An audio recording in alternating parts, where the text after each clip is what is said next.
Don't forget to subscribe. Afterwards, the wisest and most spiritual books from the greatest authors await you every day. And now buckle up, sit back and we'll begin. Hazrat Inayat Khan. The Art of Being. Graciousness Kulk. No sooner does the soul touch the inner kingdom, which is the divine kingdom, that the true nobility of the soul becomes manifest in the form of graciousness. Kings and those belonging to aristocratic families were trained in the manner of graciousness, but it is born in the heart of man. This means that every soul shows the aristocratic manner from the moment it touches the inner kingdom, and it shows that true aristocracy is the nobility of the soul.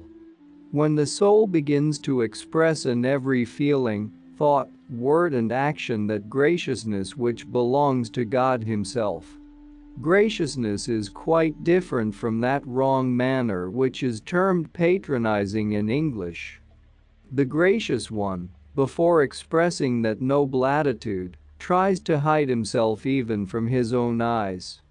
The reason why the great ones, the truly noble people, are gracious is because they are more sensitive to all the hurt and harm that comes to them from those who are unripe. Therefore, out of their kindness, they try to keep themselves from doing the same to another, however unimportant his position. There is a story of a dervish who was standing in the royal road at the moment when the procession of the king was passing. Happy in his rags as he was, he did not at all mind who was coming, and did not move an inch at the warnings of the pages who were running ahead of the procession, until they pushed him away, yet he did not move far, he only said, "That is why." Then came the bodyguards on horseback. They did not push him, but they said, "Away, away, dervish. Do you not see the procession coming?" The dervish did not move an inch, but only answered, "That is why." Then followed the nobleman.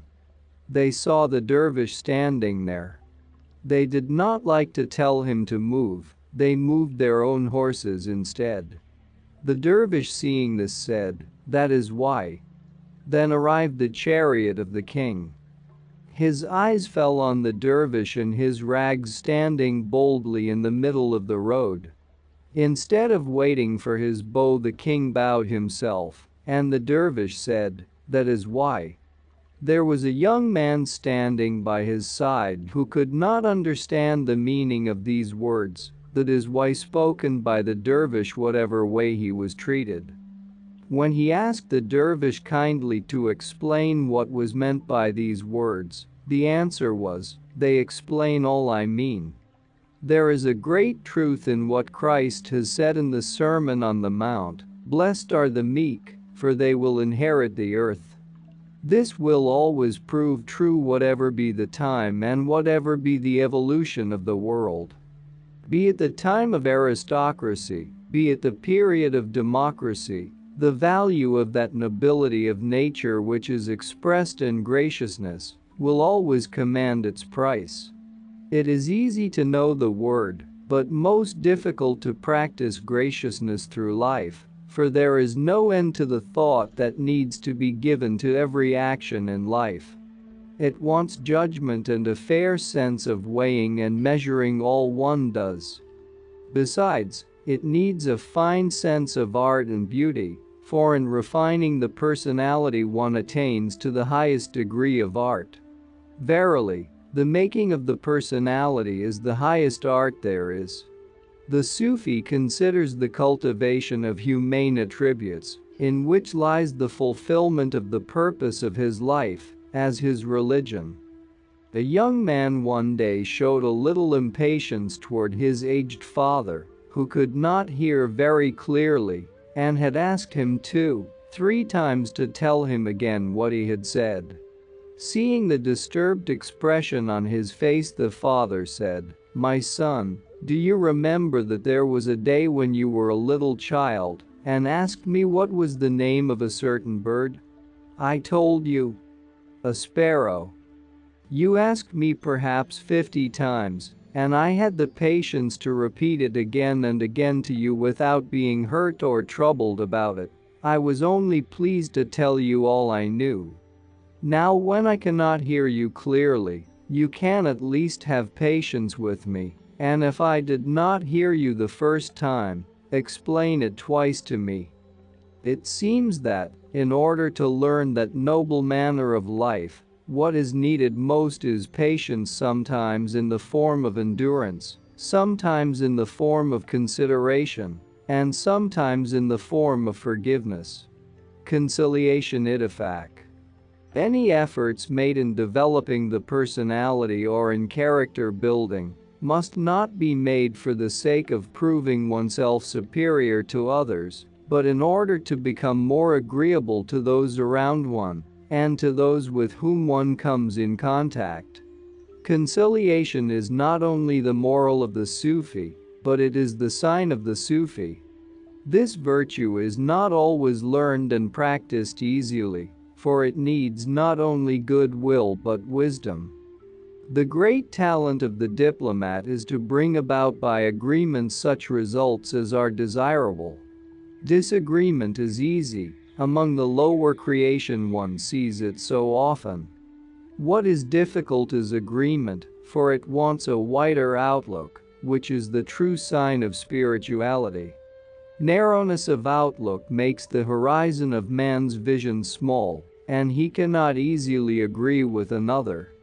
There is always a meeting ground for two people, however much they differ in their thought, but the meeting ground may be far off, and man is not always willing to take the trouble of going far enough as far as required in order to come to an agreement.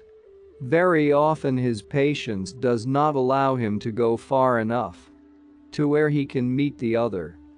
What generally happens is that everyone wants the other to meet him in the place where he stands, and there is no desire on his part to move from there. This does not mean that in order to become a real Sufi, a person must give up his ideas so as to meet others in agreement. There is no benefit in always being lenient with every thought that comes from another, and there is no benefit in always erasing one's own idea from one's heart. That is not conciliation. The one who is able to listen to another is the one who will make another listen to him. It is the one who agrees easily with another who will have the power of making another agree easily with him. Therefore, in doing so, one gains in spite of the apparent loss which might sometimes occur. When a man is able to see from his own point of view as well as from the point of view of another, he has a complete vision and clear insight. He, so to speak, sees with both eyes. No doubt friction produces light, but light is the agreement of atoms. When one seeks stimulus to thought, it does not matter so much if two people have their own ideas and argue about them. But when a person argues for the sake of argument, the argument becomes his game. He finds no satisfaction in conciliation. Words then provide the means of disagreement, reasons become fuel for that fire. Wisdom is there where the intelligence is pliable, when one understands all things. The wrong of the right, and the right of the wrong. The soul who arrives at the perfect knowledge has risen above right and wrong. He knows them, and yet he does not know. He can say much, and yet what can he say? Then it becomes easy for him to conciliate each and all. There is a story that two Sufis met after many years, having traveled along their own lines. They were glad to meet each other after all those years of separation, for they were both murids of the same murshid. One said to the other, "Tell me, please, your life's experience. After all this time of study and practice of Sufism, I have learned one thing: how to conciliate others. I can do this very well now. Will you please tell me what you have learned?" The other one said, After all this time of study and practice of Sufism, I have learned how to master life. All that is here in this world is for me, and I am the master. All that happens, happens by my will. Then came the Murshid whose murids they were, and both spoke of their experiences during their journey. The Murshid said, "Both of you are right." In the case of the first one, it was self-denial in the right sense of the word which enabled him to conciliate others. In the case of the other one, nothing was left of his will anymore. If there was any will, it was the will of God. Question: you said the other day that self-denial in the right sense of the word is I am not, thou art. What is self-denial in the wrong sense of the word? Answer: the right meaning is always one, wrong meanings are many. Among many wrong meanings, the one which is most often understood is that self-denial is denying oneself the pleasures and happiness that the world can offer. Consideration. Murawat. Murawat is a virtue most delicate to express in words. It is refraining from action out of respect for another, be it in consideration for his age, position, knowledge, goodness or piety. Those who practice this virtue do not necessarily have that respect only for someone who has a high position or who has much piety. When they develop this quality, it manifests itself in their dealings with all people. Murawat is the contrary of what is called bluntness in English. It is not necessarily respect, it is something more delicate than respect. It is consideration and respect together. This virtue in its full development may even rise to such an extent that, out of consideration and respect, a person may try to sustain the lack of the same virtue in another. But when one arrives at this stage, then ordinary manner ends and sage manner begins. Man in this world is not born only to eat, drink and make merry. He is born to arrive at the fullness of humane character, and he realizes this by a greater thoughtfulness and consideration.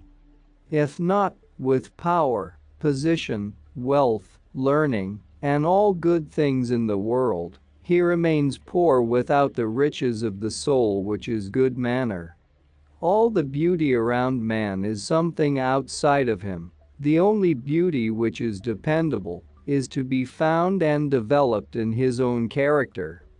A person may show lack of murawat, if not in words, his glance.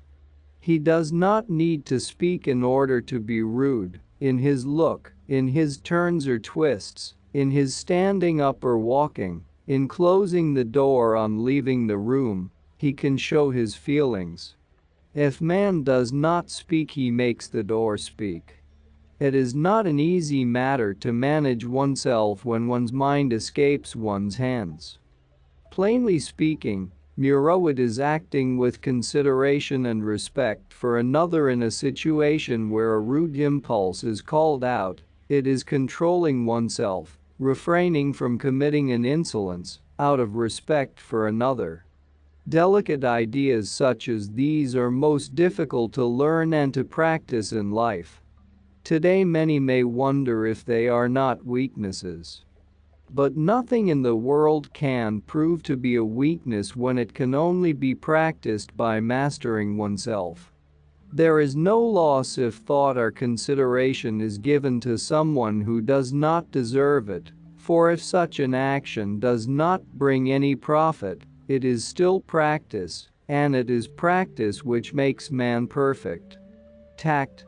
Tact is a thread which connects heaven and earth, making them one. Tact, therefore, is not learned by worldly cleverness. Earthly qualifications do not make a man really tactful. He may imitate a tactful person, but polish is different from gentleness. Where does tact come from? Tact comes from the profound depth of the human heart, for it is a sense which is developed by human sympathy. A selfish person, therefore, cannot prove to be tactful to the end. He will perhaps begin by being tactful, but will end in losing that spirit, because false tact will not endure. It is the real alone objector person that can endure. Tactfulness comes from our consideration for one another, and that consideration comes from our feeling, our sympathy for one another. What is consideration? Consideration is feeling all that is displeasing, distasteful, disagreeable to me. I must not cause it to another. From this sense, tact develops as wisdom. A man may be most learned, most capable, most influential, and yet not be tactful. Tactfulness is the sign of the great ones, great statesmen, kings, leaders, heroes, the most learned men. The great servers of humanity were tactful. They won their enemies, their worst adversaries, by their tact. They accomplished the most difficult things in life by the power of tact.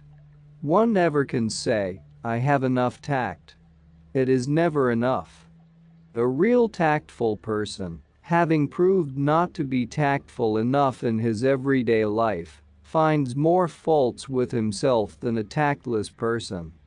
As one becomes more tactful, so one finds more fault with oneself, because there are so many shortcomings. Actions manifest themselves automatically, words slip off from the tongue, and then the tactful one thinks and sees that he did not do right. But as Sati says, once it is done, then you, thoughtful one, repent of it. This is not the time to repent. You ought to have controlled yourself first. One becomes tactful through self-discipline. One develops tact by self-control.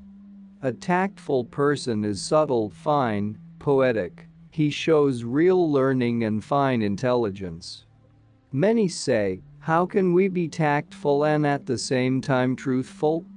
Many look at the fineness of the tactful person saying, hypocritical. But what is the use of that truth which is thrown at a person's head as a big stone, breaking his head? A truth which has no beauty, what kind of truth is it? The Hadith says, God is beautiful, therefore truth must be beautiful. If it were not beautiful, then beauty-seeking souls and intelligent beings would not have sought after truth. It is not always necessary to say things which could just as well have not been said. Very often it is weakness on the part of a person to drop a word which could have been avoided. It is the tactful soul who becomes large, because he does not always express himself outwardly. So his heart, accommodating wisdom, becomes larger. It becomes a reservoir of wisdom, of thoughtfulness. It is the tactful person who becomes popular, who is loved. It is the tactful person whom people listen to. Besides, it is by tact that we maintain the harmony of our lives. If not, life turns into a stormy sea. The influences coming from all around in our everyday life are enough to disturb the peace of our lives, and if we were tactless in addition to it, what would then become of us? There would be one continual storm in our lives, and there could never be peace. It is by tact that we make a balance against all inharmonious influences which have a jarring effect upon our spirit. When inharmony comes from all sides and we are creative of harmony, we counterbalance it, and this makes life easy for us to bear. What is goodness, piety, or orthodoxy without wisdom, without tact? What will a good person accomplish by his goodness if he is not able to give pleasure and happiness by what he says or does? Of what use his piety or spirituality will be if he is not creative of happiness for those who come in contact with him? It is, therefore, with tact that we begin our work of healing ourselves and others. The Sufis of all ages have been known for their beautiful personality. It does not mean that among them there have not been people with great powers, wonderful powers and wisdom. But beyond all that, what is most known of the Sufis is the human side of their nature.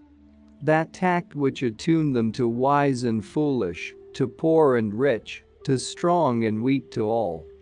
They met everyone on his own plane, they spoke to everyone in his own language. What did Jesus teach when he said to the fishermen, "Come hither, I will make you fishers of men"? It did not mean, "I will teach you ways by which you get the best of man."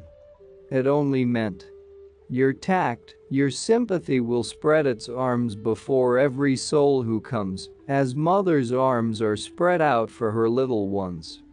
The Sufis say, neither are we here to become angels nor to live as the animals do.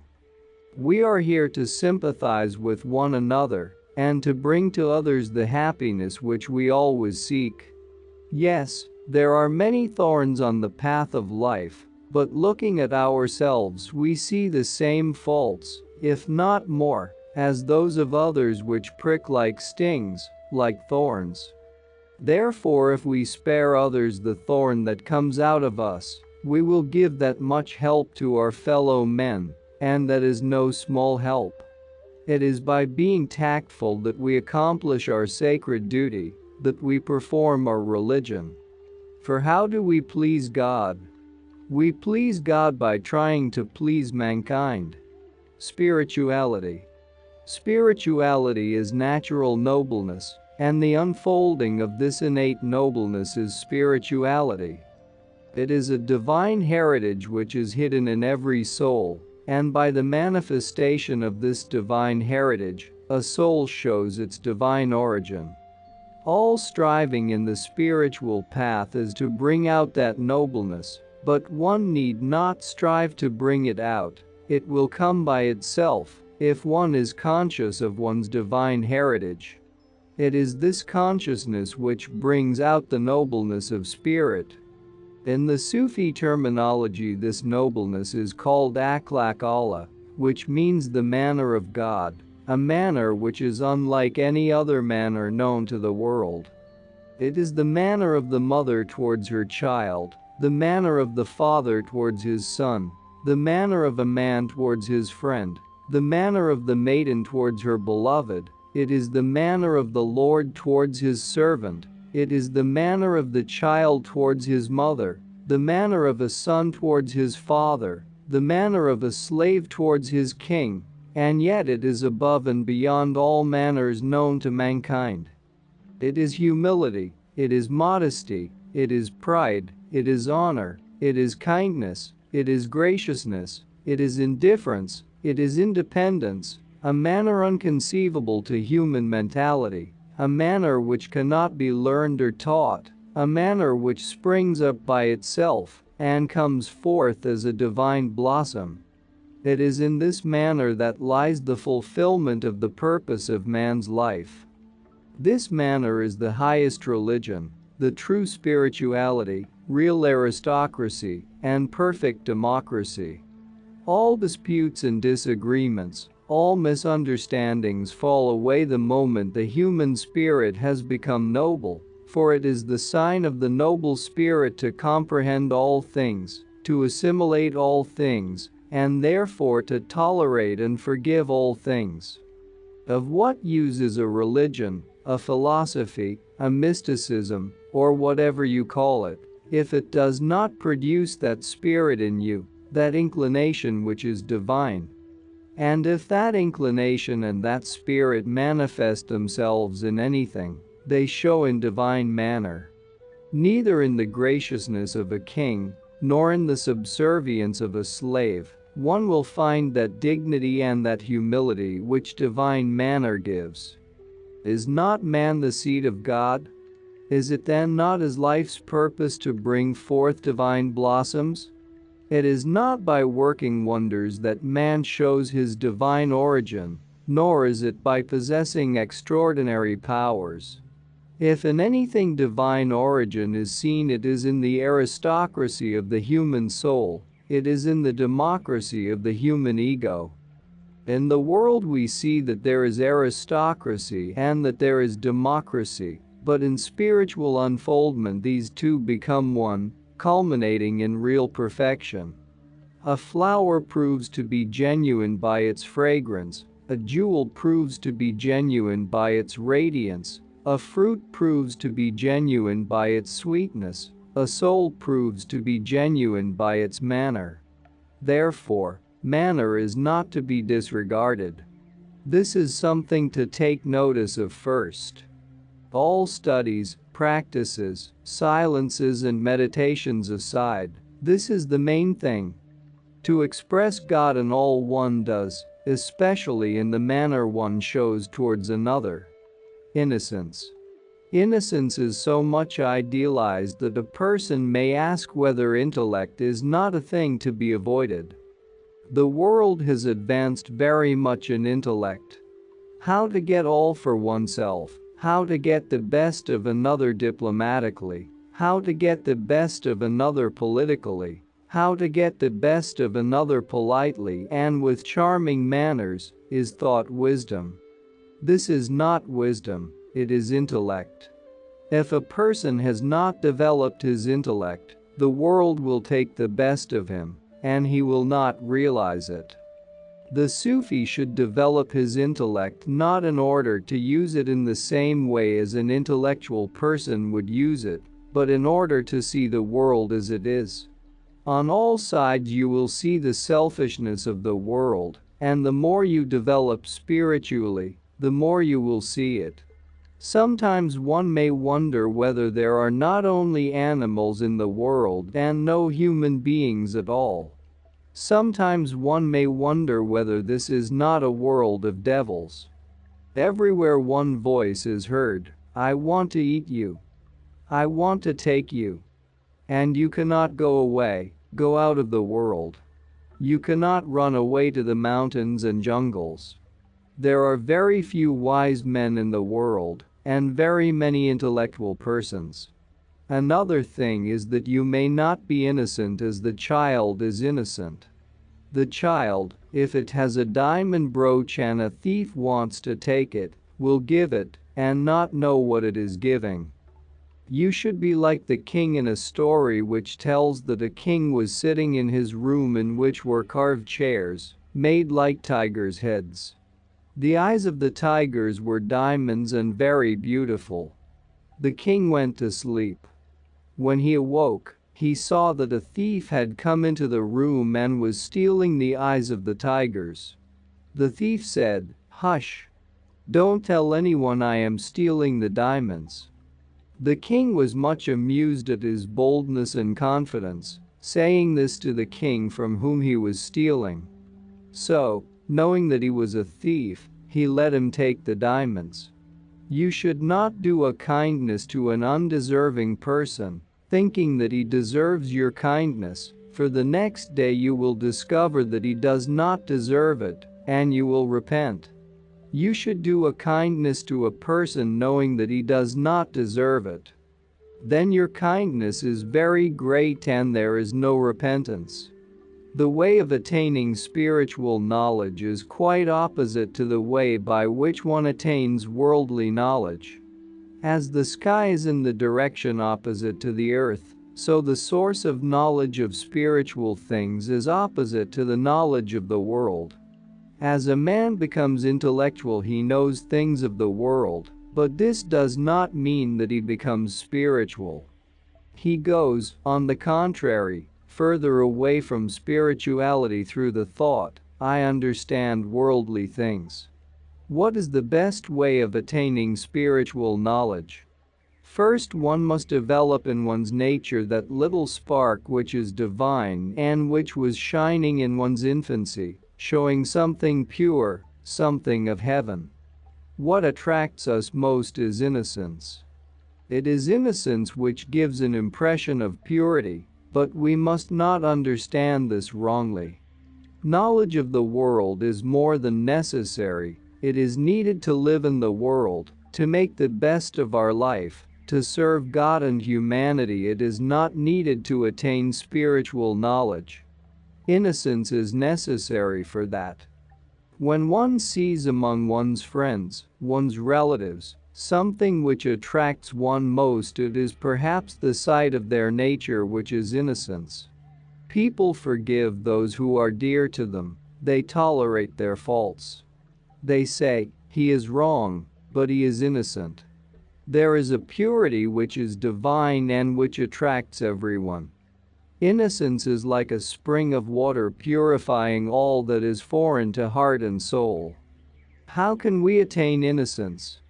Innocence is not foreign to our nature. We all have been innocent, and by being conscious of that nature we develop it. By admiring, by appreciating that nature we develop it too, for all things which we admire become impressions.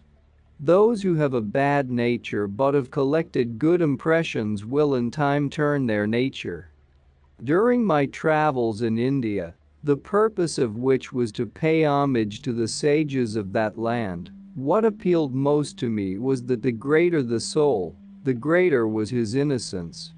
It is innocence one sees in them, not simplicity. The one who is simple does not understand.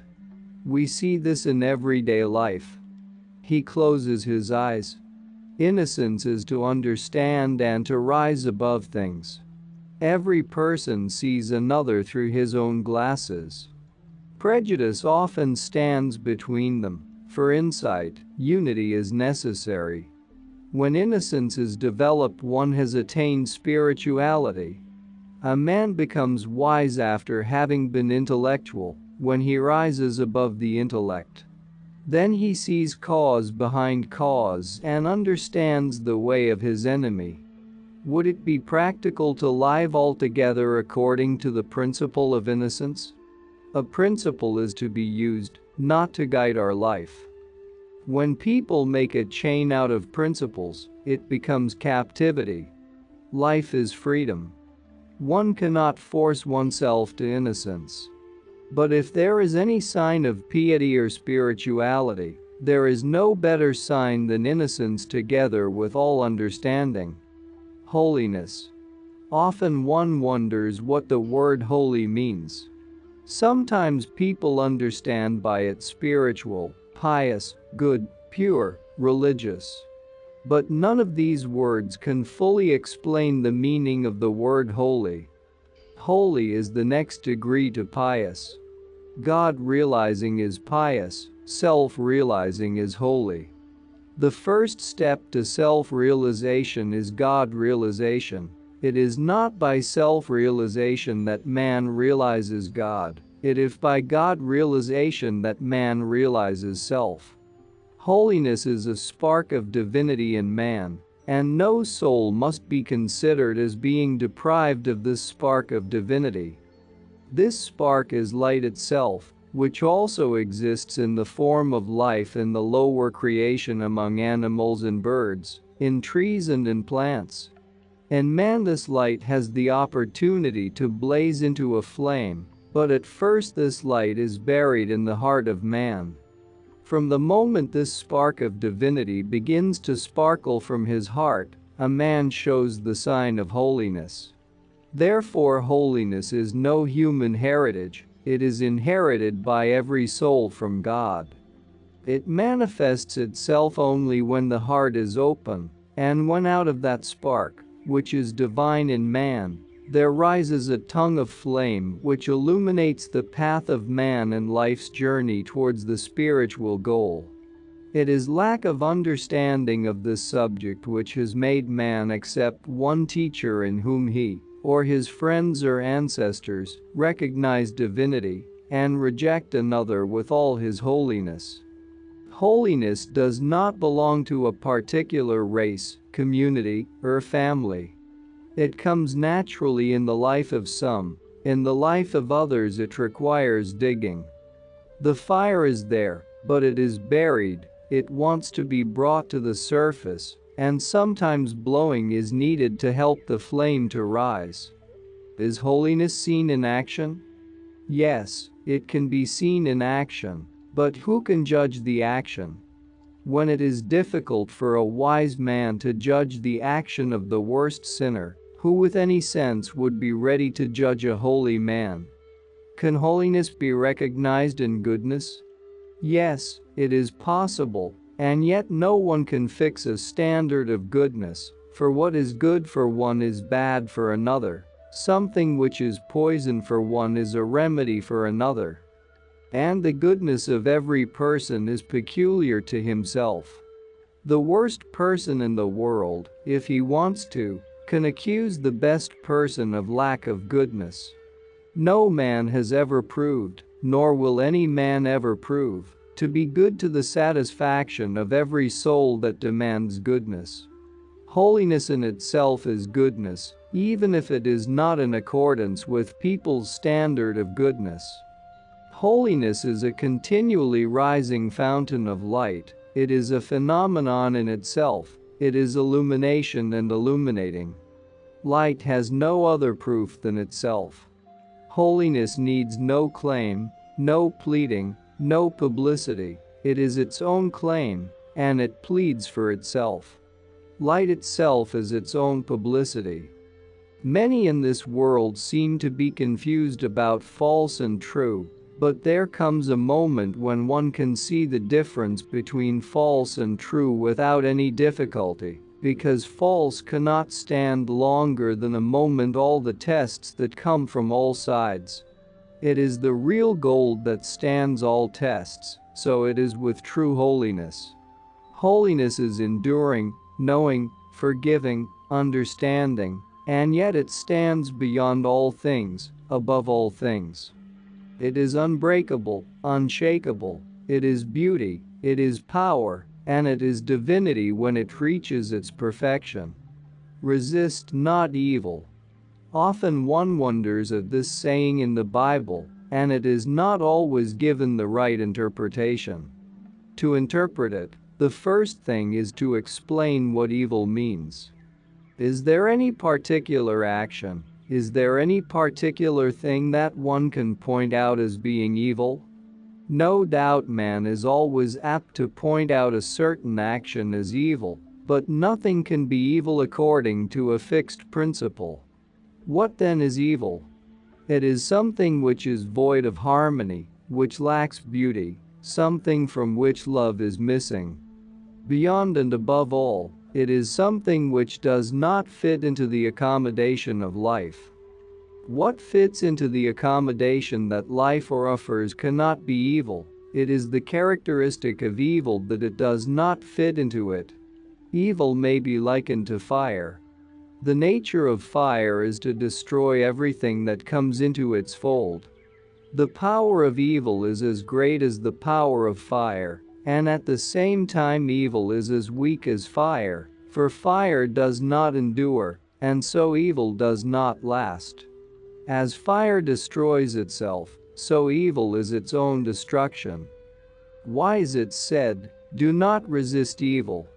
Because resistance gives life to evil, non-resistance lets it burn itself out. In the form of anger, passion, greed, or stubbornness one sees evil, and also in the form of deceit and treachery. But the root of evil is one, and that is selfishness. In one person's heart the evil is perhaps manifest on the surface, in another person it is in the depth.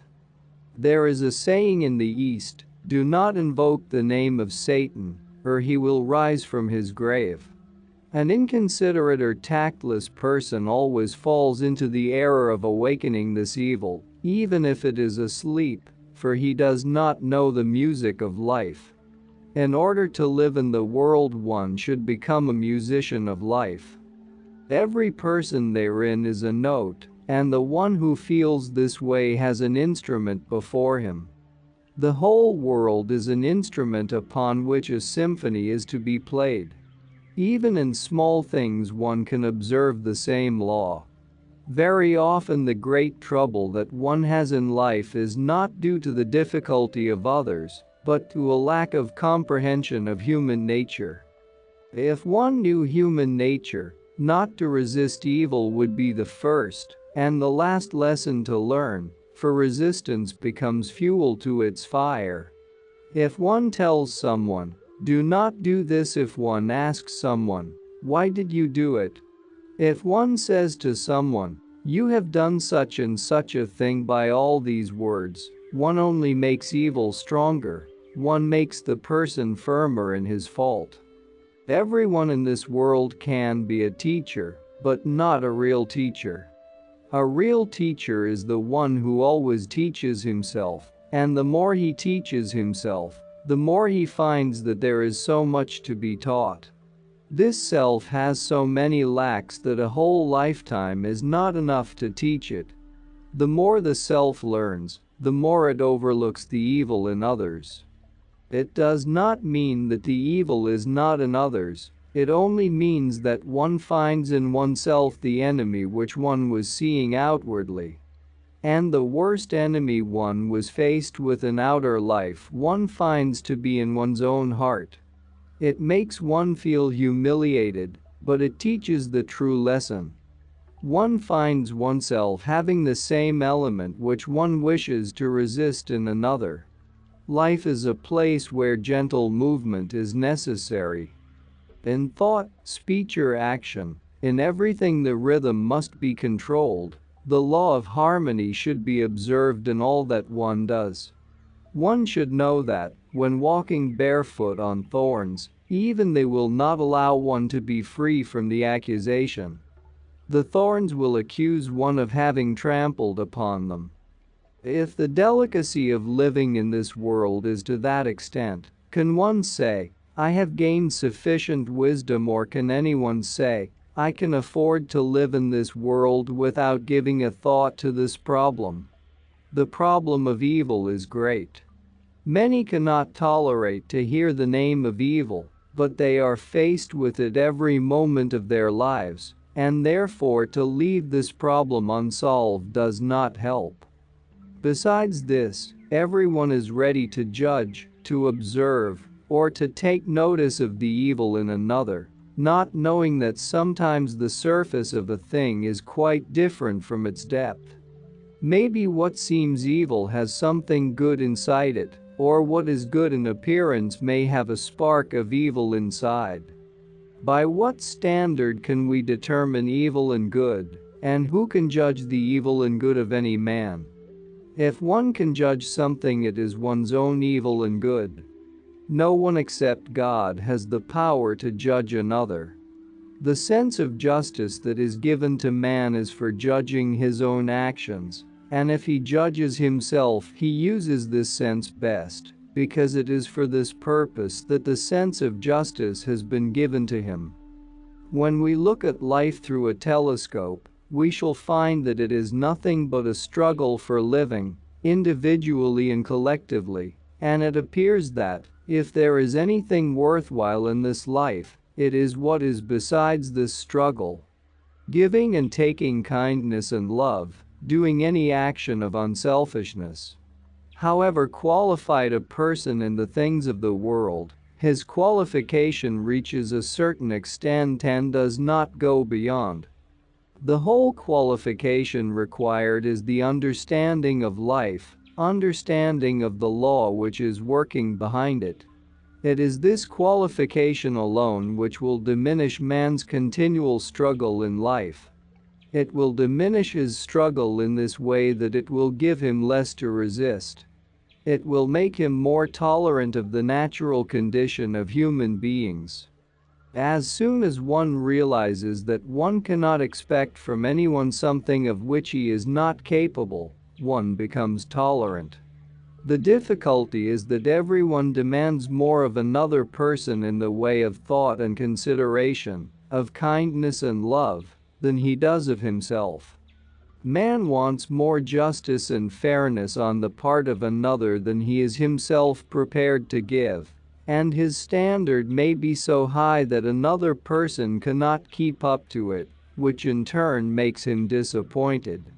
What generally happens is that one does not just remain quiet after being disappointed, but one resists, and so the struggle of life continues. One should not expect the pear tree to bear roses, nor the rose bush to produce jasmine. Every person is like a certain plant, but not the same plant.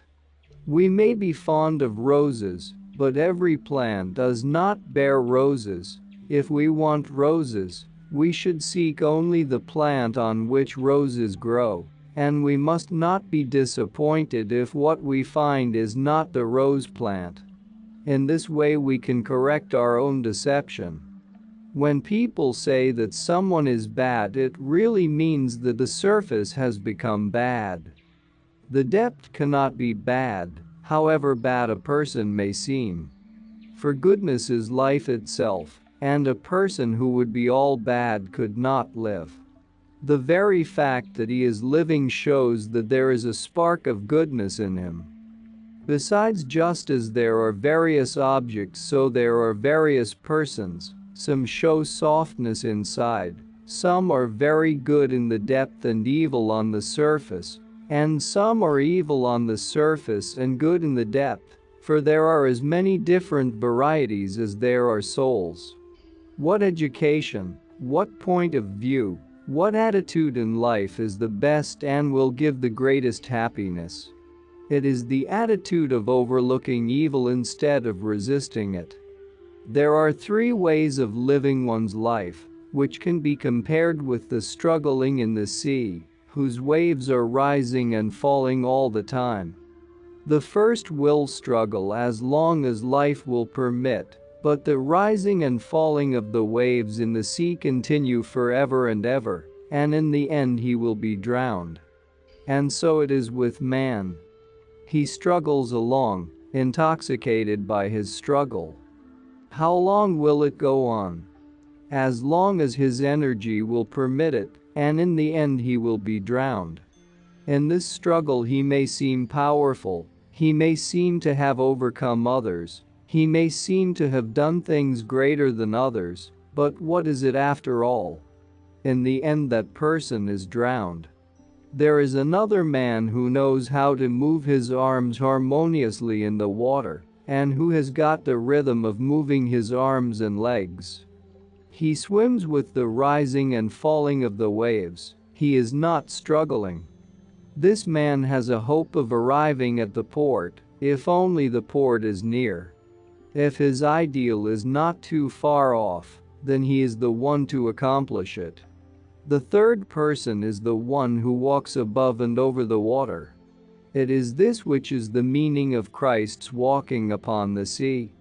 Life is just like waves, it is making its way continually. The one who allows himself to be disturbed by it will be more and more disturbed every day.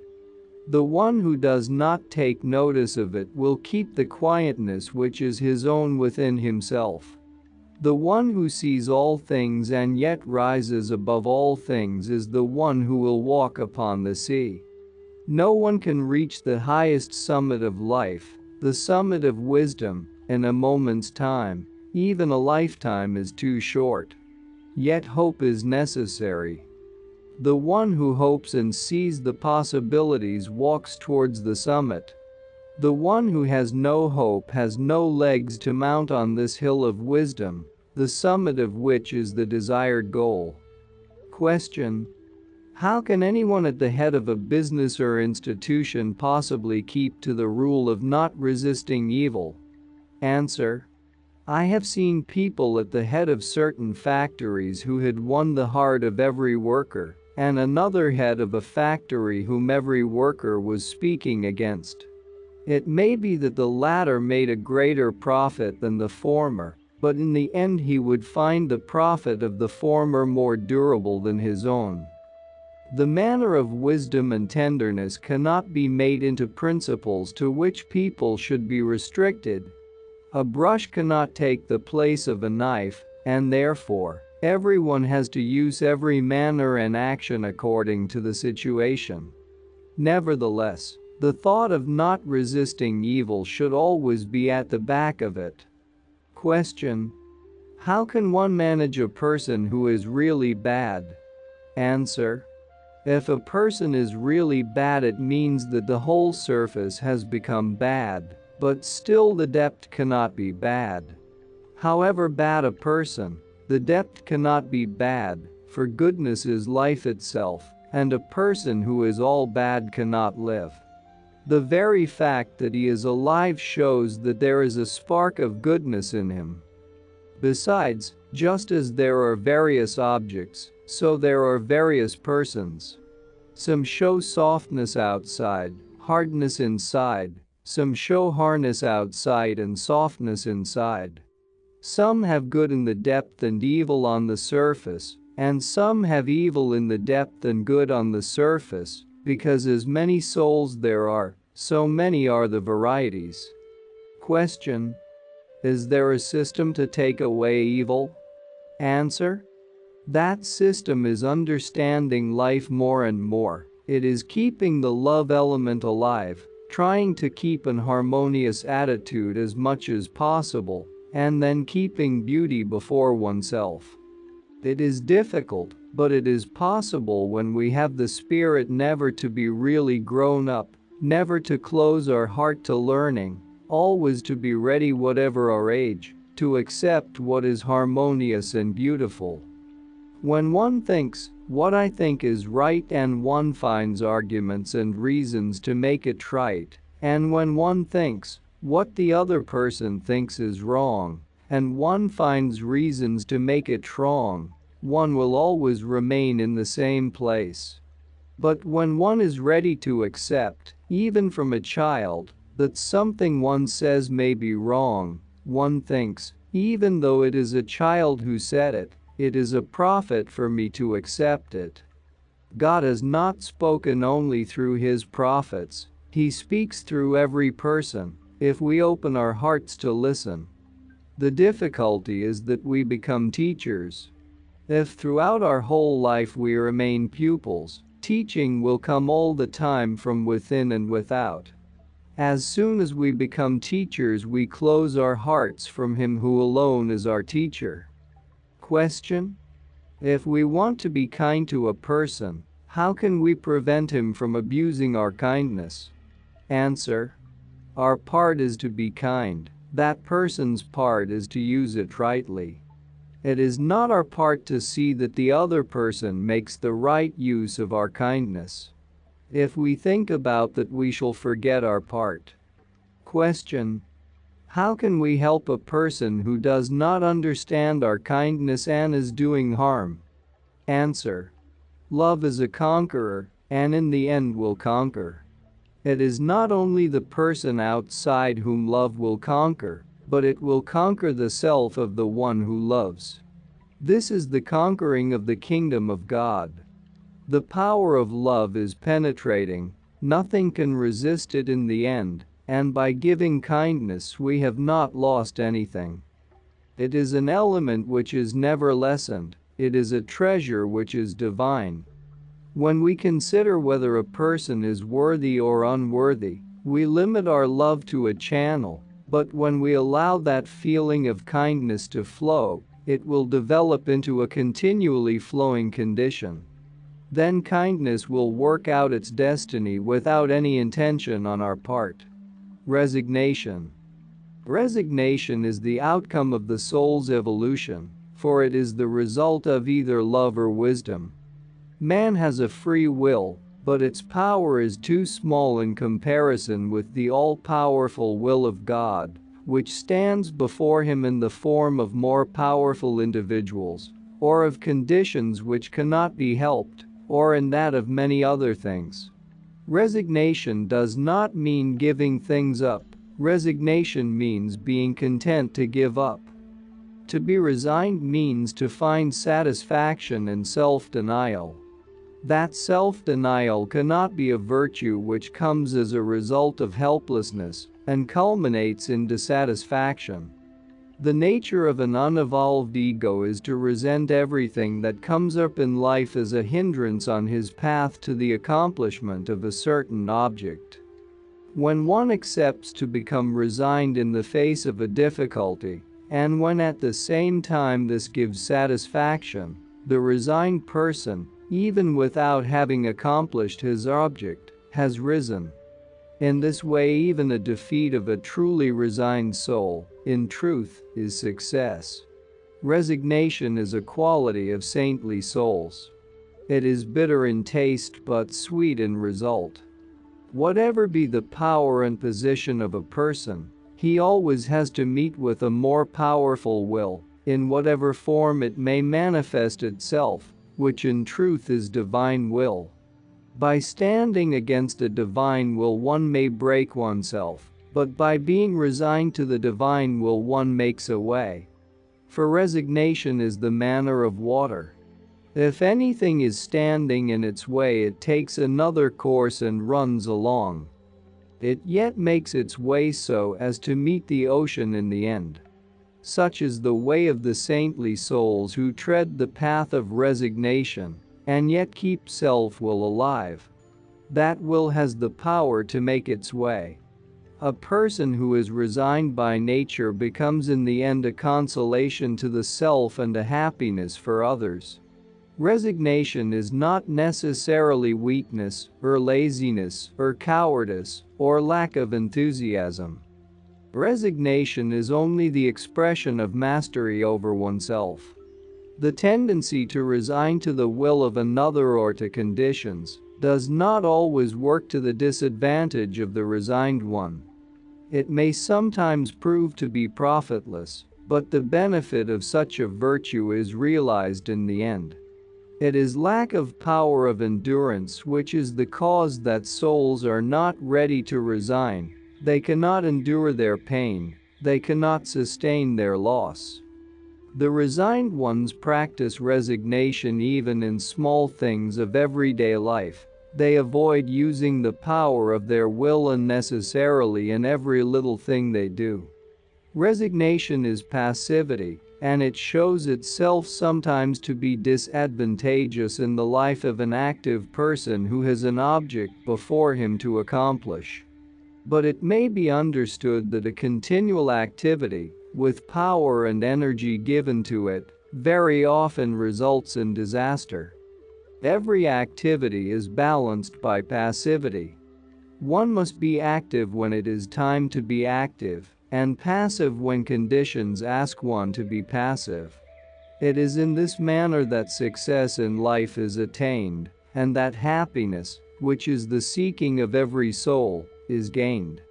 The truth of this can be seen in the life of the child and that of the grown-up person.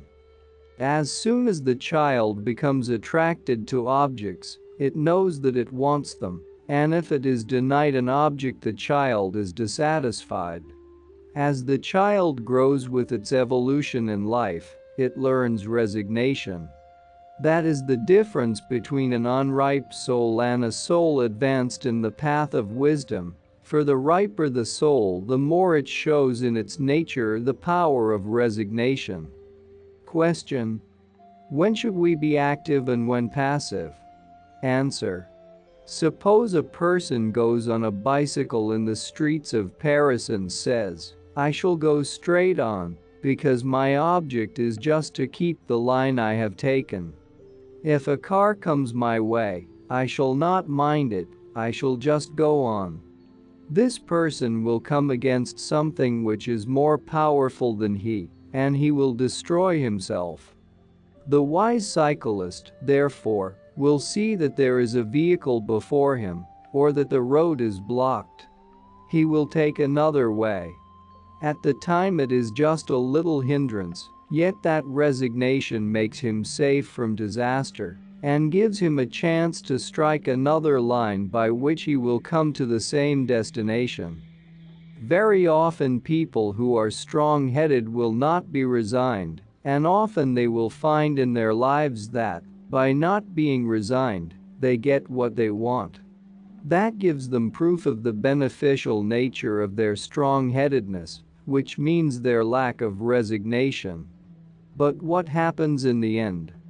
Their own power sometimes strikes them so hard that it breaks them to pieces, because there is no passivity. Man, after all, is limited, and there is an unlimited power before him. If he always wishes to fight, he must of necessity break himself. There is the saying, "Man proposes, God disposes." If man is conscious of this, he will know when to try and make his way, and went to strike a different way. Question. In the Bible it is said, if a person wants you to go 1 mile with him, go 2 miles. Answer. Resignation is self-denial. In our everyday life it may happen many times that we meet with people who say something which hurts our feeling, and we wish to answer back. It is a natural tendency which expresses itself spontaneously. However, if at that time our wisdom is awakened, we ask ourselves, is it necessary to answer? And if we did not answer? That is becoming resigned to the will of God. Spontaneity is just giving the answer, but when kindness comes, or the feeling that perhaps the other person did not understand us, or that he had a little more experience than we, it restrains the tendency to speak back, and this is mastery. It is bitter for the time, it shakes one. That force which wanted to express itself is controlled. But by being able to sustain it, one has gained a certain mastery over oneself. Question. In your example, one just stops for a moment, but mostly in life this resignation means going quite another way. Answer. Both are possible. By resignation is only meant to be resigned to one's own wisdom, to one's own feeling of kindness and dignity, or to be resigned to the person whose will perhaps is better or greater. Question. There are natures who develop the contrary to resignation. Answer. Very often we give unnecessary strain to our will, and this exhausts us very much. It is consideration which is wanted. Every day there are many cases of this which we can avoid by not using so much willpower to resist them. Struggle and resignation. There are two distinct paths through which one attains the spiritual goal, and they are quite contrary to one another. One is the path of resignation, the other the path of struggle. No doubt in the path of struggle there is also resignation, and in the path of resignation there is also struggle. But the one who is treading the path of resignation has only one thought: to be resigned. As to the one who strikes the path of struggle, his main object is to struggle. These two paths are illustrated in a symbolical way by the words of Christ, "Take your sword and sheathe it." The taking of the sword means struggle, the covering of it is resignation. The necessity of these two paths is so great that it is not possible that one of them is ignored, and only one of them is accepted. People often think that Sufism means pacifism, but it is not pacifism, it is activity and pacifism both. It is the knowledge of the secret of man's life on earth, of what he needs for his character, for his condition. When we reflect upon these principles, we find that there are things in life to which we can only be resigned. It is easy to be resigned to things one cannot help. But if one has the power to struggle, it is difficult to be resigned. A person who is resigned in easy conditions, not finding it difficult, does not know resignation. For instance, there is a person whose poor relations want a part of his capital because they are in great need, but in spite of all their need, he cannot be resigned to let them have that part. Then during the night robbers break into his house and go away with his fortune, and the next day this person resigns himself to it. This resignation is no virtue. To resign means that one has the power to manage, and yet resigns. All the great ones have seen the value of resignation, and have taught it. Christ said that if someone wants you to walk a certain distance with him, you should walk with him a longer distance. What does it teach? Resignation. One might think that resignation is unpractical, that this selfish world will take the best of one. Yes, it is true, But the loss is much less when compared to the gain, if only the heart can sustain the loss. If one is not contented with what has been done, it is better not to resign. For instance, an acquaintance comes to your house and asks to take your umbrella, and you say yes. Then comes the time when you want to go out yourself. It is raining and your umbrella is taken. Now you grumble about that acquaintance. How stupid of him. How could he have the boldness to ask for my only umbrella? That resignation was no good, it bears no fruit. That is only virtue of resignation when you went out in the rain, yet you were satisfied, because the other person was safe from it. Only then would resignation be a virtue. One who is really resigned does not show it. Resignation is not an easy thing. How many people in this world try to learn wonderful spiritual things, but this simple thing, resignation, is miraculous, for this virtue is not only beautiful, it is a miracle. There are little things in which we do not see resignation, and where yet it is. Those around us may ask us to do something that does not please us. Those around us perhaps say something that we do not wish to take silently, we wish to talk back. Then, in everyday life, there are the little pinpricks from those around us. If we are not resigned, we shall feel excited every moment.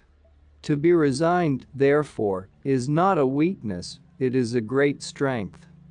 When one goes further, one finds that one can be resigned even to cold and heat, to places congenial and uncongenial. One finds that all has a meaning, a benefit. Even if one had not formed a habit of being resigned, one could just as well resign oneself, for not having resigned oneself to an experience is the loss of an occasion. There are two forces working: the individual power and the collective power. In Sufi terms, the former is called qadr, the latter qaza. Often the individual power will not surrender, but if it does not do so, it is crushed. For instance, someone is called to arms in his country, but says he will not join the army. In spite of all the beauty of his ideal, he is helpless before the might of the whole nation. Here he must resign to the condition in which there is a conflict between a lesser and a greater power. Here resignation is the only solution. No doubt everything must be understood rightly. Resignation preached foolishly is of no benefit. There was a murid who learned from a murshid the lesson of resignation, and thinking on this subject, the simple murid was walking in the middle of the road when a mad elephant came from the other side. As he was walking in the thought of resignation, he stayed in the middle of the road. A wise man told him to go out of the way, but he would not do so, because he was resigned to the elephant until he was pushed away by its strength. They brought him to his murshid, who asked him how he came to be hurt so much. He answered that he was practicing resignation. The murshid said, "Was there not somebody who told you to go away?" "Yes," he answered, "but I would not listen." "But," said the murshid, "why did you not resign yourself to that person?" Often beautiful principles can be practiced to the greatest disadvantage. Nevertheless, resignation has proved to be the path of saints, because it develops patience in man. And what is patience? It is all the treasure there is. Nothing is more valuable, nothing is a greater bliss than patience. There is a story about a prophet who was very ill. He suffered many years, and through his suffering his insight became clearer.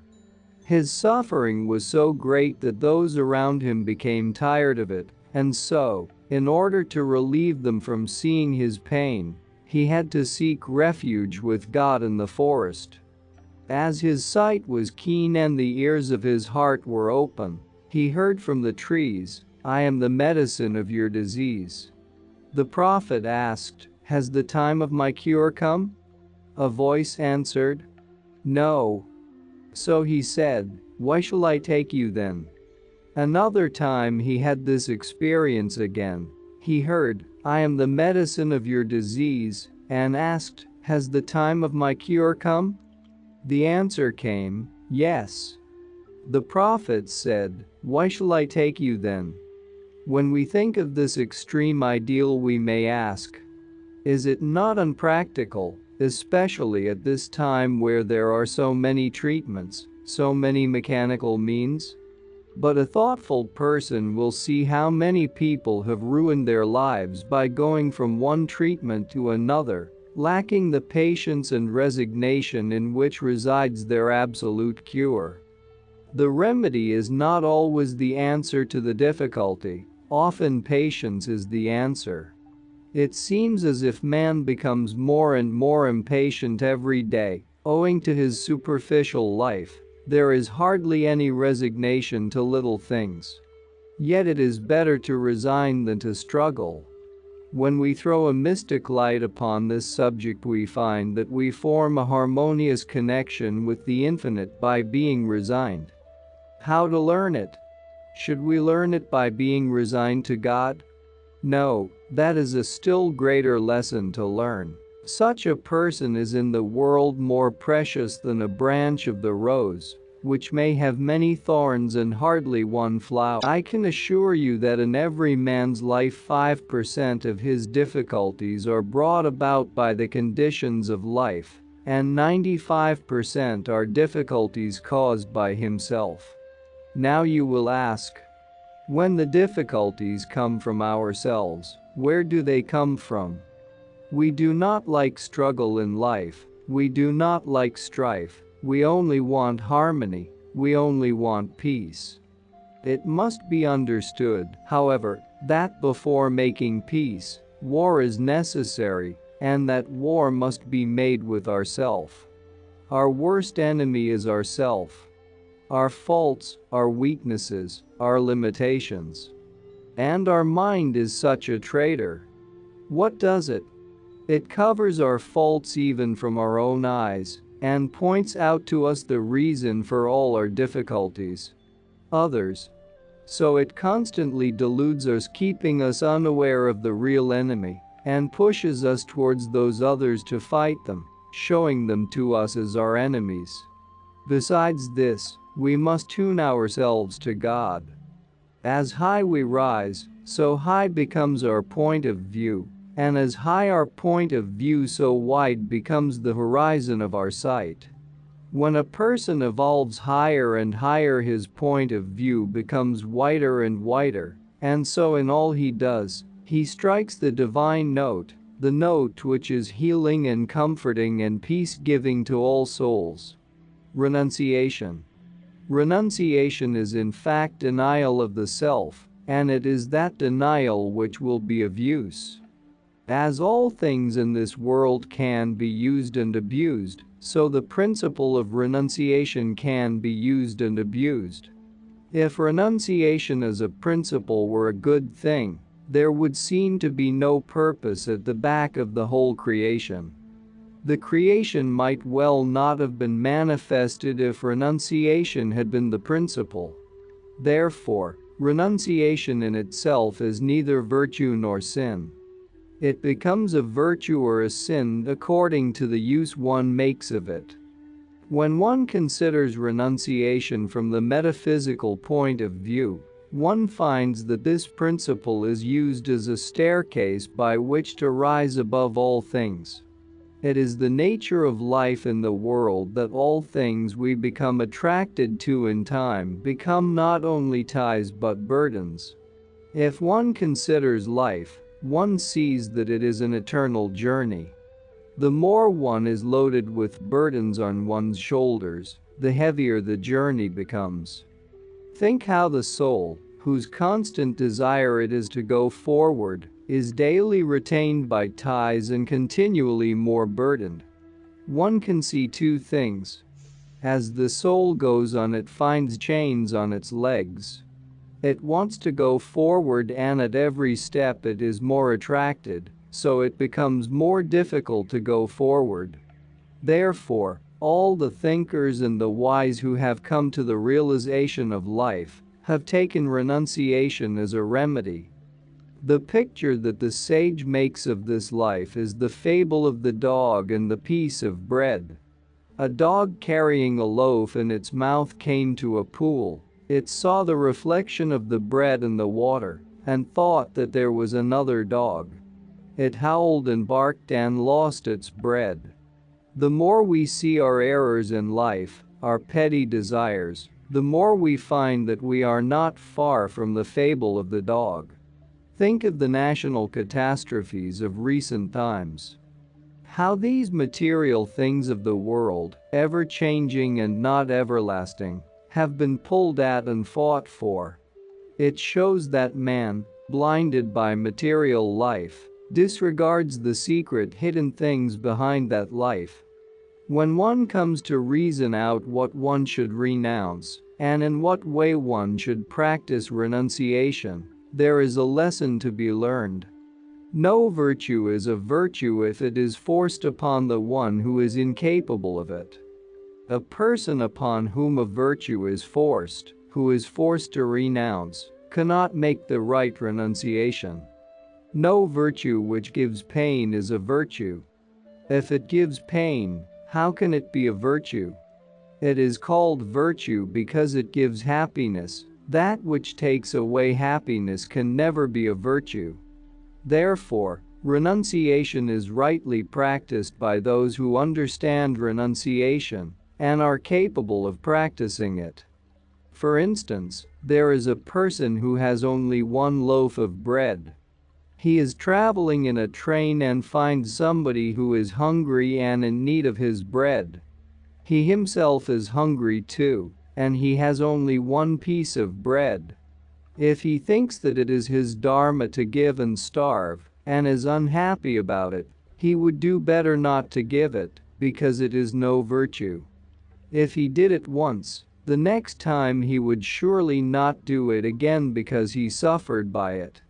As the virtue brought him unhappiness, this virtue will never develop in his character. That person alone is capable of renunciation who finds a greater satisfaction in seeing another with his piece of bread. The person whose heart is full of happiness after his action, that person alone should make a renunciation.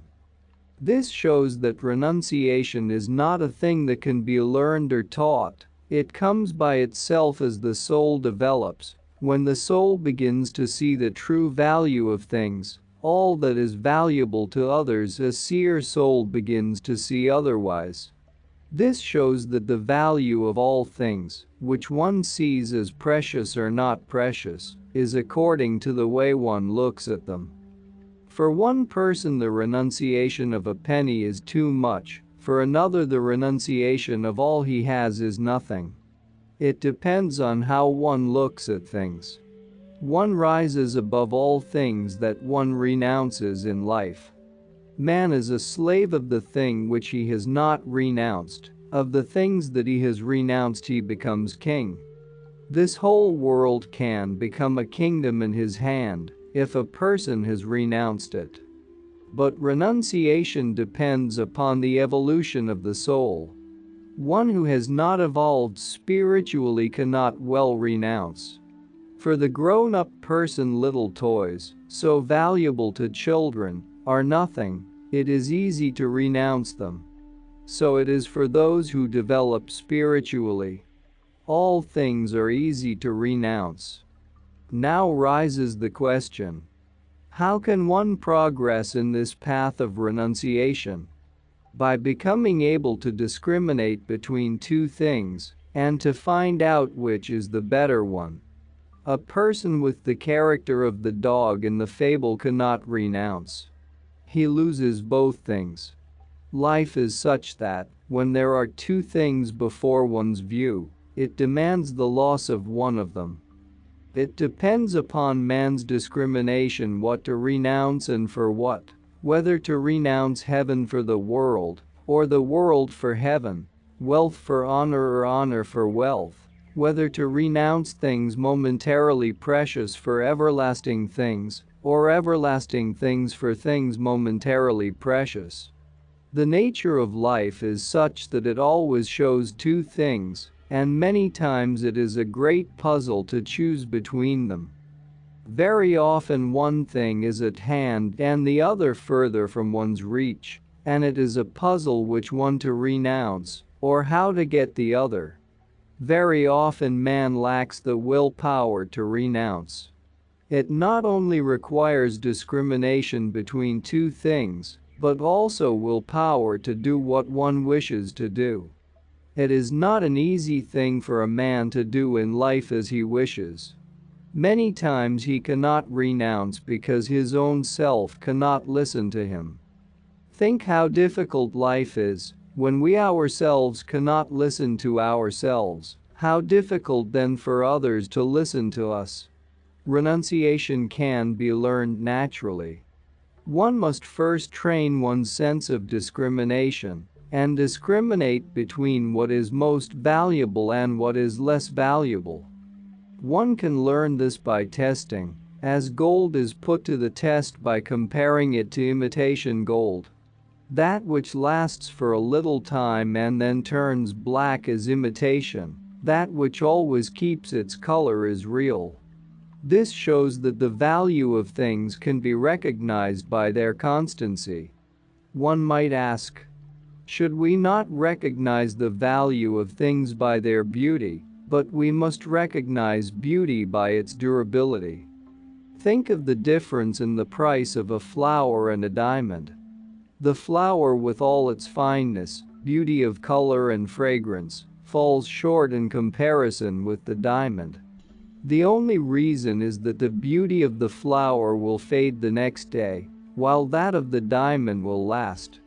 This shows our natural tendency. We need not learn it. We are always seeking for beauty and also for that which is lasting. Friendship that does not last, however beautiful it may be, what value has it? Position, honor that do not last, what value have they? Although man is like a child, running after all that attracts him and which is always changing, still his soul seeks constancy. In learning the lesson of renunciation, one can only study one's own nature, what the innermost being is yearning for, and try to follow one's own innermost being. Wisdom comes by this process of renunciation. Wisdom and renunciation go together. By renunciation man becomes wiser, by being wise he becomes capable of renunciation. The whole trouble in the lives of people, in their houses, in the nation and everywhere, is always their incapacity of renunciation. If civilization can be explained, it is only a developed sense of renunciation which manifests itself in consideration for each other. Every act of courtesy, of politeness shows renunciation. When a person offers his seat to another, or when he offers something that is good, it is renunciation. Civilization in its real sense is renunciation. The highest and greatest goal that every soul has to reach is God. As everything wants renunciation, that highest goal wants the highest renunciation. But a forced renunciation even for God is not proper, not legitimate. Proper renunciation one can see in those who are capable of doing it. There is a story in the Bible of Abraham sacrificing his son. Man today is likely to laugh at some of the ancient stories, reasoning according to his own point of view. But think how many fathers and mothers have given their children as a sacrifice in the war, for their nation, their people, their honor. This shows that no sacrifice can be too great a sacrifice for one's ideal. There is only the difference of ideal. Whether it is a material or spiritual ideal, whether for earthly gain or for spiritual gain, whether for man or for God. As long as renunciation is practiced for spiritual progress, so long it is the right way. As soon as renunciation has become a principle, renunciation is abused. Man, in fact, must become the master of life. He must use renunciation, not go under in renunciation. So it is with all virtues. When virtues control man's life, they become idols. It is not idols that man must worship, it is the ideal he must worship in the idol. Sacrifice. Sacrifice was taught to the world at different times, in different degrees suited to the stage of evolution that had been reached, just as we teach a child by its dolls. At first men were taught to sacrifice a goat or a sheep, because at that time they cared so much for a goat that they were ready to kill another man for the sake of a goat. We see that the same ignorance still exists. For the sake of a trench, men killed many men, and even then they were not sure that the trench would remain theirs. A man who had so much cruelty in him that he could not refrain from killing and eating a goat was taught, first sacrifice it. When you kill the goat, do it for God, do it for others. If he had been told, sacrifice yourself, he might have said, how can I sacrifice myself when I cannot even sacrifice my inclination to eat the goat? Afterwards self-sacrifice was taught, which Christ explained so well in his life and in the Sermon on the Mount. The sacrifice to turn the other cheek, to give the cloak away when the coat has been taken, could not be understood by the ordinary person, because it is the moral of sages and saints. This makes it very difficult for them to live in the world, and has made many people turn away from religion altogether. They said, the teaching of the prophets and saints is too high for us. We cannot understand it. If one says to a businessman in his office, give whatever they claim from you, and give more, he will say, no, I have 1,000 claims in the law courts, I will fight and win. When Muhammad came, all that had been taught before in the prophetic messages was united in his message. Both sorts of sacrifice were taught. The sacrifice of animals, that is of their property, for those who were in that grade of evolution, self-sacrifice for those who had reached a higher stage. The moral of sacrifice was taught at a time when mankind in general was much nearer to the animal. The dog, even when it has had enough food and there is some remaining on its plate, will not let another dog take it. Even in this time we do not like another to share our profit, our benefit, even if it is our own brother. If he has his profit somewhere else it is all right, but he must not take the best part of ours. The dog does not like to let another dog have even the remains of its food, because it does not know whether it will get more at another time. Where we see our own benefit, there we are blind, and it is only this that keeps us imperfect. If you see your own benefit, there may be a wife in your house, a child, a sister, a brother, a friend, or a servant, but you will see only yourself. If you consider yourself as being the whole family, then you are the sister, the brother, the wife, the child, the friend, the servant. Then you are a perfect family. By opening yourself you have become a perfect family. If you can say, I am the nation, you are greater. If you say, if my nation's honor goes down, I go down, you are the nation. If you can say, I am my race, that is greater still. And if you can say, I am the whole humanity, that is the greatest.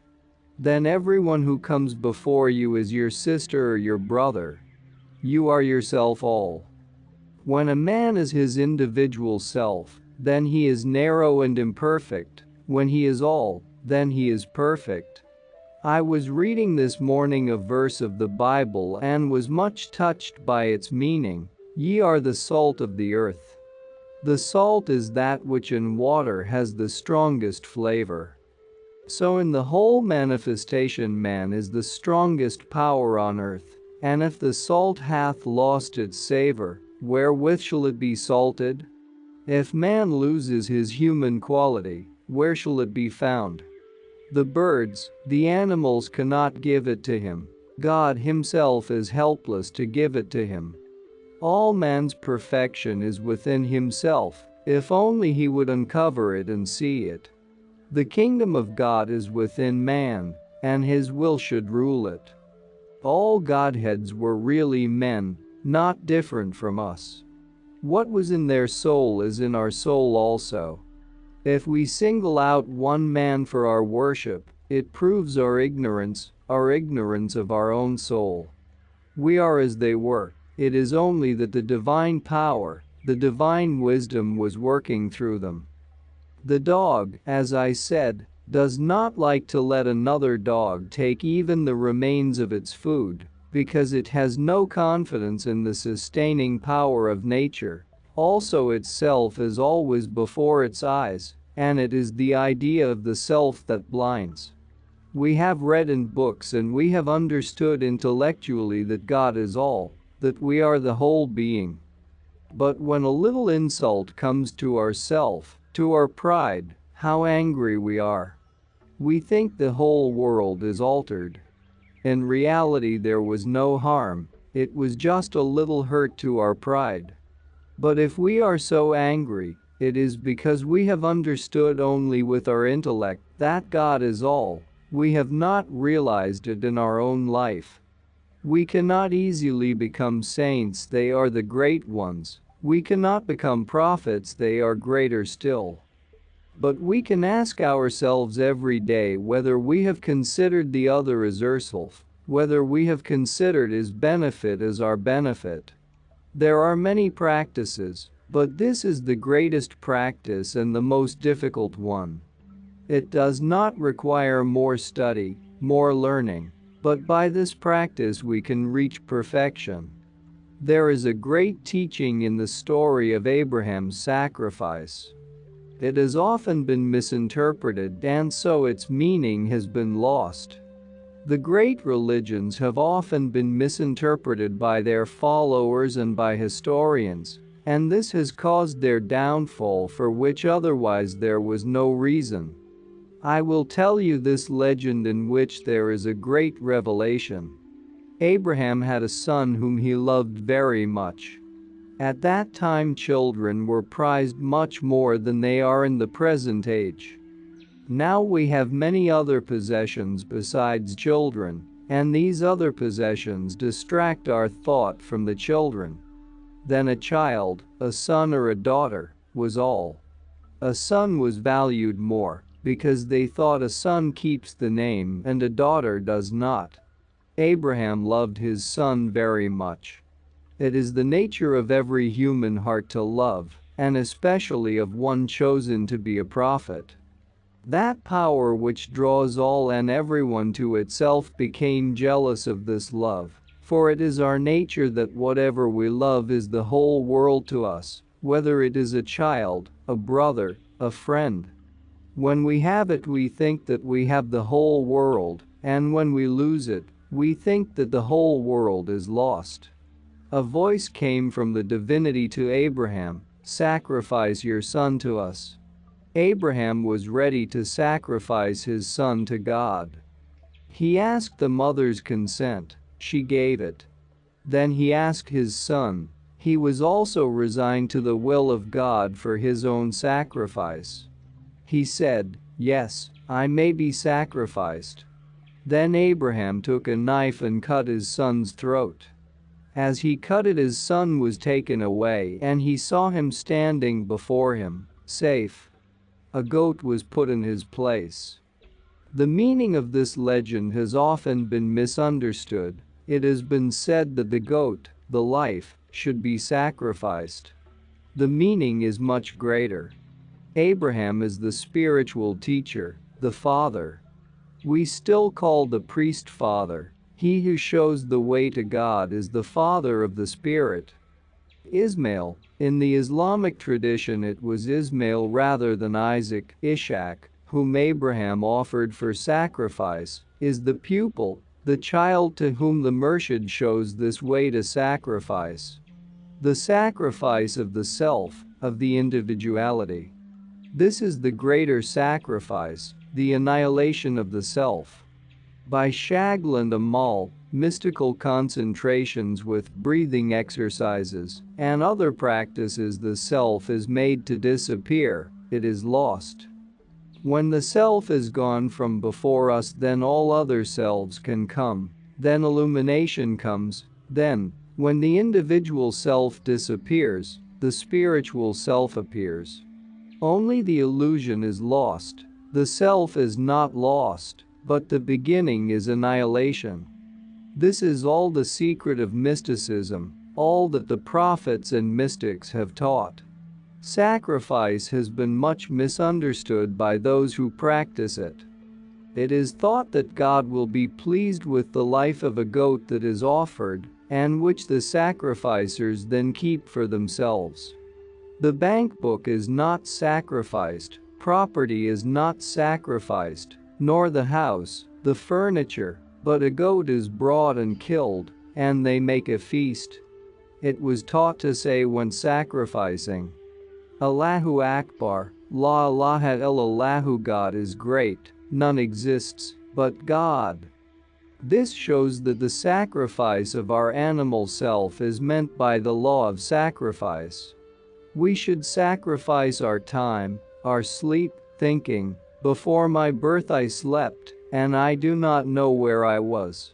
And the grave sleep is waiting for me. Now only is the time when I can work. Then the thought comes, that day I felt as I should not feel, that time I spoke as I should not speak, that year I acted as I should not act. So many months and years, so much of my life is past, and nothing is done that was worthwhile. This makes us think that it is not too late to awaken. If we can sacrifice our sleep to work for humanity, we should do it. If by having not such good food we can share with another, we should do it. If by having not such a nice dress we can give a dress to one who needs it, we should do it. If by having one dish instead of many, we can share with someone who needs it, we should do that. If we can sacrifice our pleasures, our theaters, to give to others, we should do it. We can sacrifice our anger when anger comes upon us. We can sacrifice our pride. We can bow to those who think little of us.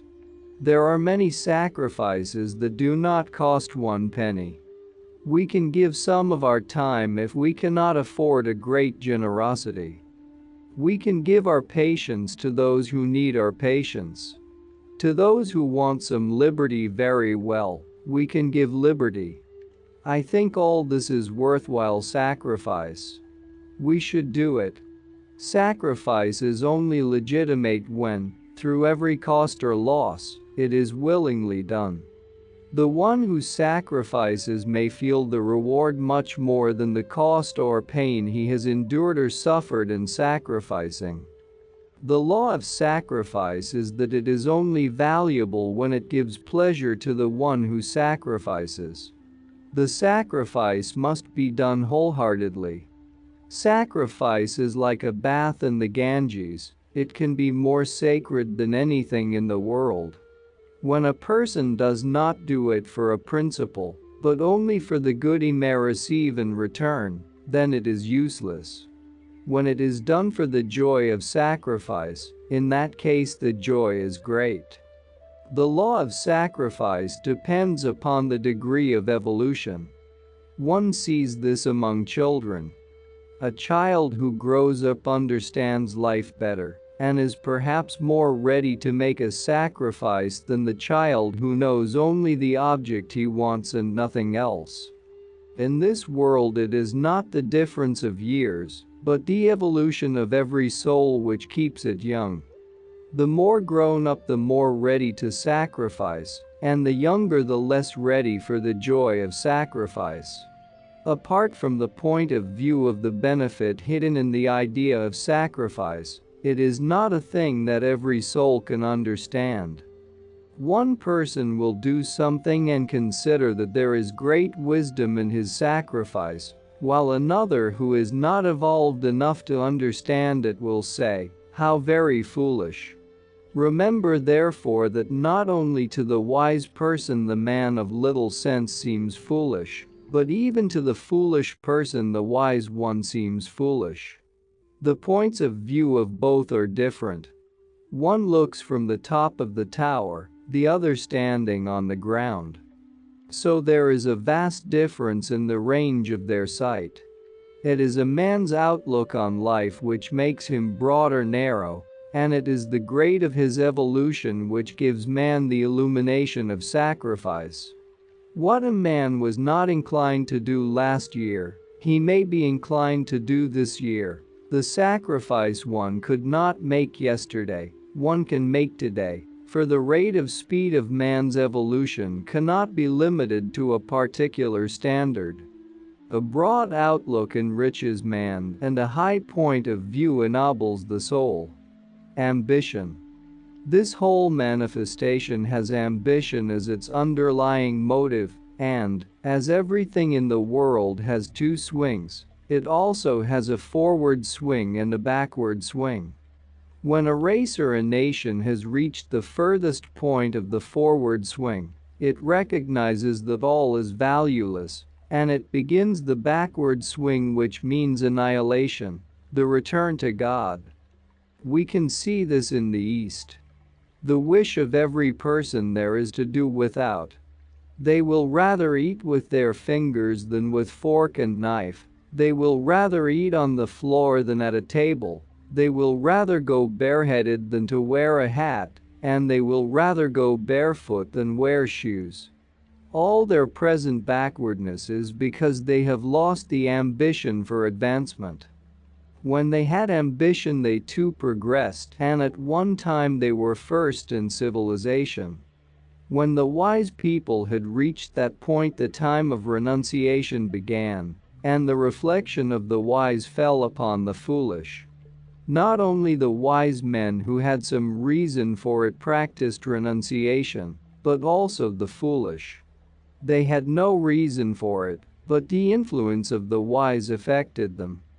They are all in a dream, without ambition, lazy. If one would say to them, "You are always dreamy and lazy. Have some ambition, be active," they would answer, "I am happy in my dream. What else could you teach me?" If anyone wishes to walk over their head, they allow it. They say, "There will be a third one, stronger than he, who will one day walk over his head." There are many in India who do not kill insects, as the Jains. A Brahmin does not kill a snake. How then could he take a weapon in his hand and stand against a man? I have met a Brahmin, a great musician, and I was much astonished, for he was in his dhoti wearing only a towel, which covered his back. But when he began to speak, it was evident that his knowledge was so great that he was the greatest musician of his time. In the West, the ambition for worldly things drives a man so far that he often forgets his parents, he neglects his duties. His self is always before his eyes. I have seen that it is always so in the life of business, of commerce, of trade. The worldly ambitions are so strong that a man has no time for spiritual knowledge. Very often he would have a tendency to realize the truth through his intelligence, but the ambitions of the world are too strong. If one says, "Shall we renounce and become as they are in the East, living in a dream, and rather lazily? Shall we allow whatever nation to walk into our country?" I shall answer that there cannot be one principle for everyone, because everyone is not in the same stage of evolution. Therefore, the Sufi prescribes no common principle for all. He does not say, "Renounce. Do not be cruel. The Sufi has been blamed for this many times, because to have no principles in ordinary language means to be very bad. We recognize that what is a right principle for one is not always right for another. To a lord who has so many millions of pounds we shall not say, "Do not give a great dinner or a ball in your house." He would say, "All the other lords do it." He cannot have the same principles that a murshid prescribes for himself. My murshid once refused the initiation to the Nizam of Hyderabad because the Nizam could not follow the principles that the murshid would prescribe. A person must not choose the way of renunciation as long as any ambition within him remains unfulfilled. Vairagya, the thought of renunciation, comes to every wise person, to every righteous person. Sometimes a man thinks, "I want to renounce all because I am disgusted." Another time he thinks, "But if I were given a little bungalow and a little garden, I would not renounce it." Sometimes he thinks, "I will renounce the whole world," and another time he thinks, "But if I were Mr. Asquith or Mr. Asquith's secretary, I would not renounce." If one says, "I have renounced the Tsar's throne," what does that mean? Only the Tsar may say, "I renounce the throne that has been given to me." It is only when every ambition has been satisfied that a person should take the way of renunciation. Until then, let him use his power. Whilst any desire remains, he must not renounce it. It is not right. You might ask, then shall we never renounce? Yes, when your ambition is unjust, when it is cruel, then renounce. Satisfaction. The satisfaction of every soul lies in its recognition. Every person desires that there would be someone in the world who understands him well, at least as well as he understands himself. A wife says, "I have a comfortable home and a good husband, I only wish that he would understand me better." The servant says, "I get good pay and the master is kind, I only wish that he would know me well." An artist is satisfied when his art is admired by the knower. This is the usual seeking of every soul. There is a story about a mimic who was performing his skill of imitating different birds and animals in the street in front of the window of a palace from where the king was looking on. At the end of his performance, a golden shawl was thrown to him from the palace window as a reward from the king, and an old blanket was presented to him by a shepherd. The mimic adorned himself with the ragged blanket of the shepherd and kept the shawl of the king under his arm. The king disliked this behavior on the part of the mimic and asked him why he insulted the palace by adorning himself with the shepherd's gift, hiding the reward of the king. He answered, "Because the shawl was given as a token of your majesty's greatness, and the blanket was given purely in deep admiration for my imitation of the cow twitching its skin, which no one but the shepherds could understand so well." From this story we learn that there is no greater reward given or love shown than in recognition. As this is the desire of every soul, so it is also the desire of the soul of souls. He puts forward his hand to such suitor who comes before him with full recognition. Harmlessness. Harmlessness is a good moral, but the difficulty is that we cannot be good to one without being harmful to another. For instance, we are good to our cat, and we give it lamb's meat to eat, so we are harmful to the lamb. Or we sacrifice the vegetable for the sake of being good to the lamb. We harm the mineral when for the sake of some flowers we put clay in water, bend and knead it, and then put in the fire, in order to make a bowl to hold the flowers.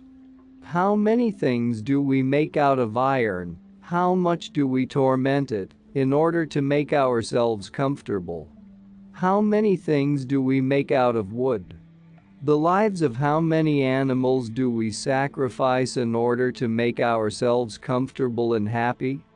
As to ourselves, how much do we sacrifice the benefit, the comfort of our fellow beings for our own benefit? We do not ponder upon it, but it is so. How many things do we make out of the bones of animals? Our shoes are made out of the skin of animals. The furs of animals cover us warmly.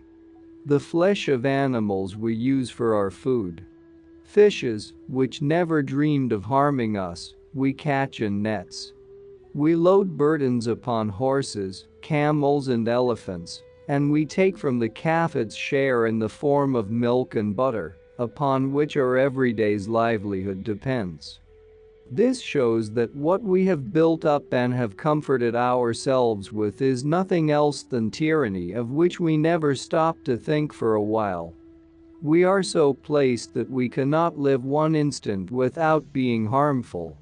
In Persian it is said, "Bandagi by Chiragi, bondage is helplessness." Man cannot help being harmful, and without being that, he is helpless. It is this dependence, this helplessness, which makes him the servant of God. The Quran speaks of Abdallah, the servant of God, and this is the highest title that can be given to man. The moral is rather to be harmful to the lower creation for the sake of the higher, rather than to be harmful to the animal than to man. If a man has stolen your dog, rather let him have the dog than have him sent to prison, because the man is more valuable than the dog. If your child has hurt the cat a little, and if you shake the child and hurt it, it is a mistake, because the child is of more value than the cat.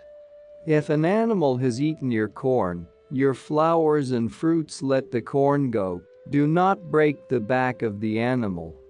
By this moral a person becomes so harmless that in the end he is not harmful anymore, not even to the mineral. Harmlessness is the essence of moral. A question about vegetarianism. Question: is vegetarianism advisable for the sake of not killing animals? Answer: there are two things to be considered in this connection. One is harmlessness. It is a human tendency to hurt and harm. Man has inherited it from the lower creation. It is this tendency which prompts him to kill poor creatures and make his food out of them, in spite of all the vegetables and cereals, fruits and nuts, which are provided for him by nature. The other point is that for the purification of the blood, for the health of the muscles, and for general purity of the body, the vegetable diet is far preferable to flesh food. At the same time, the training of the Sufi is a spiritual treatment, and, as a physician sees in every case what is best for that particular person, so the Murshid prescribes for his murids what is best for them. There may be a person for whom a vegetable diet is not sufficient or not good. Meat for him may be like a medicine. There is no such restriction, therefore, in Sufism. The need of every individual is according to his health. We do not make a dogma out of vegetarianism. In connection with the same question, I may make another remark. In ancient times, shepherds used to clothe themselves with tiger skins in order to secure their lives from the danger of wild animals. When taking care of their herds, they moved about in the forests. When a wise person who is good and kind lives in this world of different natures, it is more difficult for him to live in the gross vibrations than for others who perhaps are more or less of the same kind. Very often, therefore, one hears people say of a person who has died young that he was good, and there is some truth in it too. Many souls, fine, good and beautiful, come on earth and cannot withstand the coarseness of the ordinary human nature. What is diet? Diet is not for the soul, it is only for the body. The body is a cover, a blanket, and if the body is covered with armor, then it can stand the struggle of life. If ever the great ones allow themselves to partake of flesh food, which in reality is meant for the average person, it is for that reason. And that's not all. Our experts and regular viewers respond to all comments. Also check if you forgot to subscribe and set your bell to receive notifications about new audiobooks and other useful self-development materials that we release regularly. Join in the discussions, don't forget to give likes and, if possible and inspired, support the development of the channel financially. All useful links will be in the description and the first attached comment. Goodness, love and wisdom to all. And now move on to watch the next part of the video at the links below, or choose something from the playlists of the channel and those you see on the screen.